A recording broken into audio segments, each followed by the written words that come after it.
Being a vampire is a solitary business, or had been until now.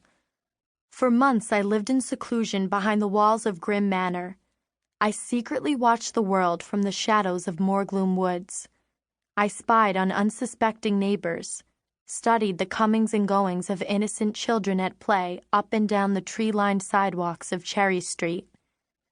Unseen and protected within the walls of my hidden lair, high atop the Oak of Doom, I saw it all. I knew every inch of the family grounds, every twisted tree and blade of grass. I knew where my dog, Razor, had buried every bone. Unfortunately, I was unable to remain hidden forever. I was compelled to leave my secret world and venture into the unknown. On orders from my parents, and against my deepest wishes, I was forced to attend 6th grade at Sunny Hill Middle School. Thwack, thwack, thwack.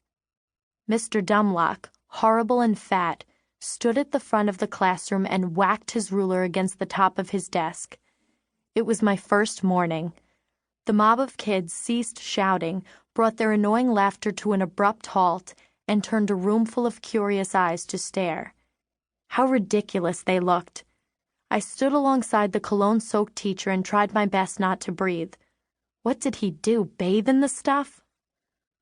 "All right, everyone, be quiet," Dumlock began grumbling, his drooping jowls quivering like jello. His cheap scent made me dizzy.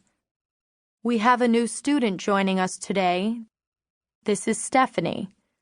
"Svetlana," I corrected, cringing. I despised the name Stephanie. How could my parents have been so cruel? "What's that?" Dumlock peered down at me through round spectacles, his wiry eyebrows clutched like kissing caterpillars. "Svetlana," I repeated, looking up at the poor man's silly face. "It's Romanian." "Oh, you're Romanian?" he asked, feigning interest. He pasted a cardboard smile across his chubby face. His teeth were stained an awful yellow and in desperate need of a cleaning ASAP, as soon as possible. "Call the dentist, Dumlock," I thought, smiling my own false smile as I sent him the thought. I said, "I'm from Texas, actually." His smile waned. Could this sad specimen of an instructor possibly teach me anything? I doubted it. I was certain the man didn't even floss. "Well, anyway," he cleared his throat, "let's everybody welcome Svetlana Grimm." "Welcome, Svetlana," the kids sang in unison. Ugh. It was the opposite of music to my ears. I followed Dumlock's pointing finger to the only empty seat in the classroom, as if I couldn't have figured that one out for myself.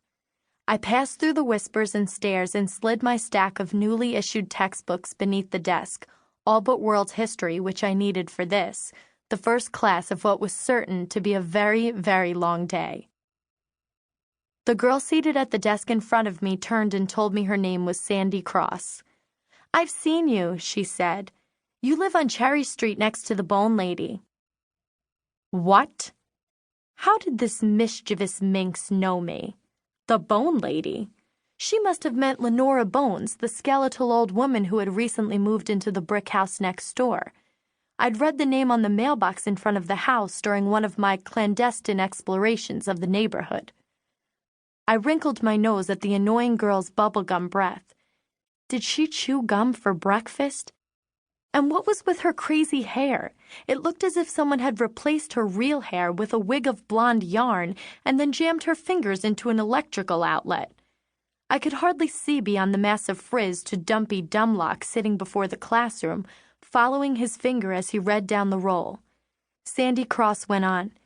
"You live in the house with the mean dog and your dad drives a green car, am I right? The big house with the tall fence, right? My dad hates that fence. He wants to know why your dad painted it black." Who was this girl? Had she been spying on me? And what did she mean by mean dog? My lovable Razor was a perfect dog, a pure angel. Unless you messed with me, of course, and then you were dog food.